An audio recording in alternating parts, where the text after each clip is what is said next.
Hello friends, हम बात करते हैं ब्रह्मांड की उत्पत्ति। आखिर ओरिजिन ऑफ यूनिवर्स मतलब इसकी उत्पत्ति कैसे हुई। सामान्य रूप से पृथ्वी, ग्रहों, उपग्रहों, सौरमंडल, तारों एवं आकाशगंगाओं के समृद्ध पुंज को ही ब्रह्मांड की संज्ञा दी जाती है। ब्रह्मांड आकार एवं परिणाम की दृष्टि से काफी विस्तृत है। इसमें छोटे छोटे परमाणु से लेकर आकाशगंगा तक बड़े बड़े समूह पाए जाते हैं। ब्रह्मांड के वैज्ञानिक अध्ययन को कॉस्मोलॉजी या ब्रह्मांड विज्ञान भी कहते हैं। इसका सर्वप्रथम प्रयोग 1730 में जर्मन दार्शनिक क्रिश्चियन वोल्फ ने किया था। अब बात करते हैं, कुछ मत हैं खगोलविदों के।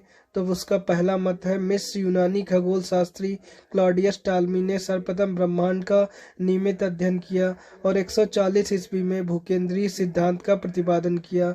इस सिद्धांत में पृथ्वी को संपूर्ण ब्रह्मांड का केंद्र माना गया।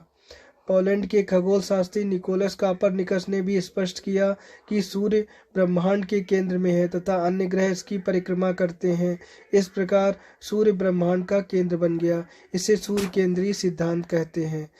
इस सिद्धांत के फलस्वरूप खगोल शास्त्र के अध्ययन की दिशा में एक क्रांतिकारी परिवर्तन आया। फलतः कापरनिकस को आधुनिक खगोल शास्त्र का जनक भी माना जाता है।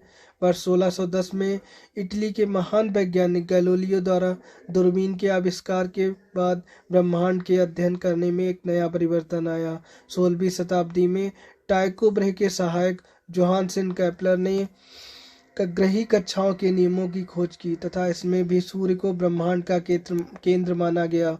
जोहानसन केपलर को नवीन खगोल शास्त्र का भी जनक कहा जाता है।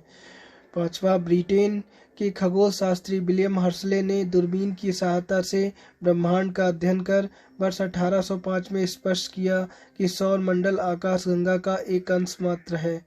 20वीं शताब्दी के आरंभ में मंदाकिनी, जिसे दुग्ध मेखला की तस्वीर स्पष्ट हुई। सूर्य को इस मंदाकिनी के एक सिरे पर अवस्थित पाया गया। इस प्रकार सूर्य को ब्रह्मांड के केंद्र में होने का प्रमाण अब समाप्त हो गया। वर्ष 1925 में अमेरिकी खगोलविद एडविन हब्बल ने स्पष्ट किया, दृश्य पथ पर आने वाले ब्रह्मांड का व्यास 250 करोड़ प्रकाश वर्ष है। एडविन हब्बल ने मिश्रित ब्रह्मांड सिद्धांत का प्रतिपादन किया।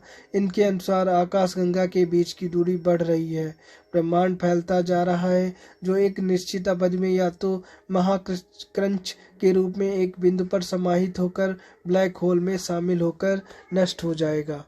ब्रह्मांड उत्पत्ति के सिद्धांत के कुछ सिद्धांत हैं, जैसे महाविस्फोटक सिद्धांत, जिसे एब जॉर्ज लेमेंटेयर ने दिया था। दूसरा है स्पीटी सिद्धांत, जिसे अलेन गुथ ने दिया था। तीसरा है साम्यावस्था, जिसे सतत सृष्टि सिद्धांत भी कहते हैं, या फिर स्थिर अवस्था संकल्पना, जो 3 लोगों ने मिलकर बताया है। एक थॉमस गोल्ड है, हार्मन बाडी है, फ्रेड हायल है। और सबसे लास्ट में जो सिद्धांत है वो है दोलन सिद्धांत, जिसको आर्थर एडिंगटन ने प्रतिपादित किया है। महाविस्फोटक सिद्धांत, आखिर महाविस्फोटक सिद्धांत होता क्या है? बिग बैंग थ्योरी वैसे इंग्लिश में उसे कहते हैं। आधुनिक समय में ब्रह्मांड की उत्पत्ति संबंधी सर्वमान्य सिद्धांत बिग बैंग सिद्धांत है। इसे विस्तारित ब्रह्मांड परिकल्पना भी कहा जाता है। इस सिद्धांत का प्रतिपादन जॉर्ज लेमेंटेयर ने ब्रह्मांड, आकाशगंगा तथा सौरमंडल की उत्पत्ति हेतु किया था। बाद में वर्ष 1967 में रॉबर्ट बैगोनर ने इस सिद्धांत की व्याख्या प्रस्तुत की थी। आरंभ में वे सभी पदार्थ जिनमें ब्रह्मांड निर्मित है अति छोटे गोलक के रूप में एक ही स्थान पर स्थित थे, जिनका आयतन अत्यधिक सूक्ष्म तथा तापमान व घनत्व अनंत था। अत्यधिक संकेंद्रण के कारण बिंदु का आकस्मिक महाविस्फोट हुआ, जिसे ब्रह्मांड विस्फोट या कॉस्मिक एक्सप्लोजन या बिग बैंग की उपमा प्रदान की गई। अब हम बात करते हैं कि आकाशगंगा क्या होती है, जिसे हम निहारिका भी बोलते हैं। निहारिका को नेबुला बोला जाता है। आकाशगंगा गैलेक्सी कही जाती है। प्रारंभ में ब्रह्मांड में ऊर्जा व पदार्थ का वितरण समान नहीं था। घनत्व में प्रारंभ में भिन्नता से गुरुत्वाकर्षण बलों में भिन्नता आई, जिसके परिणाम स्वरूप पदार्थों का एक त्वरण प्रारंभ हुआ। यही एक त्वरण आकाशगंगाओं के विकास का आधार बना। एक आकाशगंगा असंख्य तारों का समूह है। आकाशगंगाओं का विस्तार इतना अधिक होता है कि उनकी दूरी हजारों प्रकाशों वर्ष में मापी जाती है। एक आकाशगंगा के निर्माण की शुरुआत हाइड्रोजन गैस से बने विशाल गैसों के संलयन से हुई, जिसे निहारिका कहा गया। नेबुला लैटिन भाषा शब्द जिसका शाब्दिक अर्थ है कुहासा। ये अत्यधिक प्रकाशमान आकाशीय पिंड है जो गैस व धूल कणों से निर्मित। इनका अपना प्रकाश नहीं होता, किंतु ये सीमावर्ती तारों के प्रकाश से प्रकाशित होते हैं। पृथ्वी के सबसे निकट स्थित निहारिका एंड्रोमेडा है, जबकि अंतरिक्ष में सबसे हल्की निहारिका ओरियन स्वॉर्ड, जो कि एक निहारिका ऐरावत पथ में स्थित है। ठीक है, आगे कुछ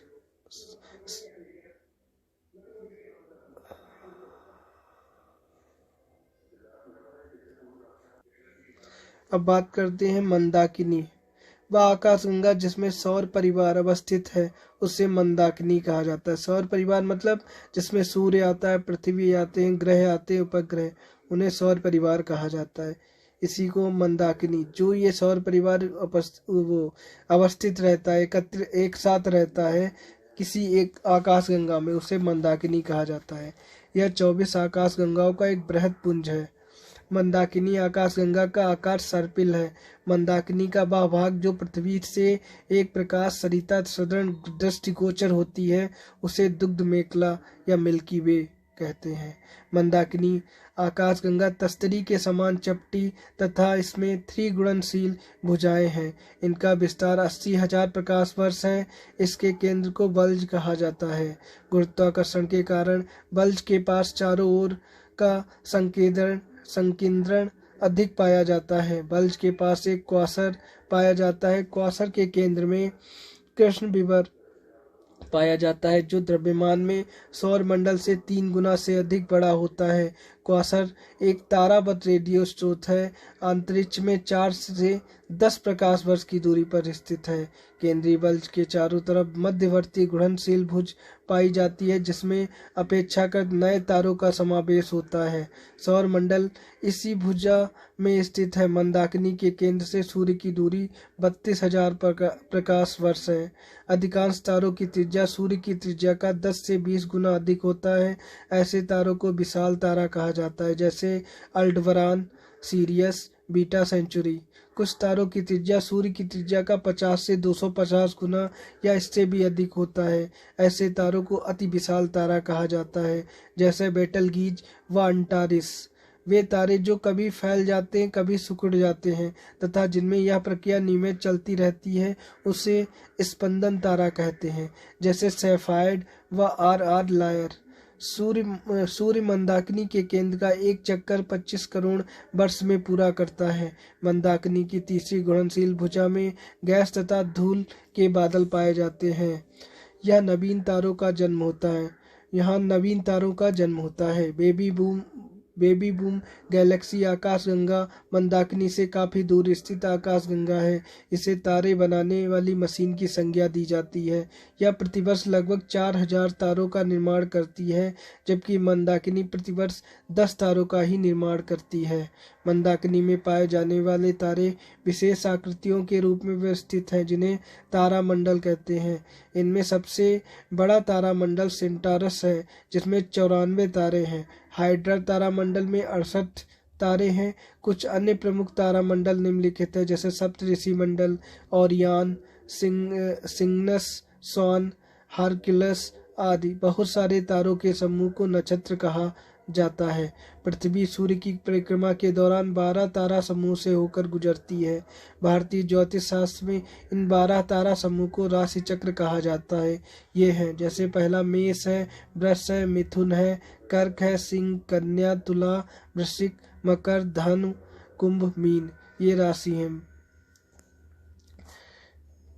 और ठीक है, अब नेक्स्ट टॉपिक में फिर अगले टाइम पे बात करेंगे। ठीक है, बाय बाय।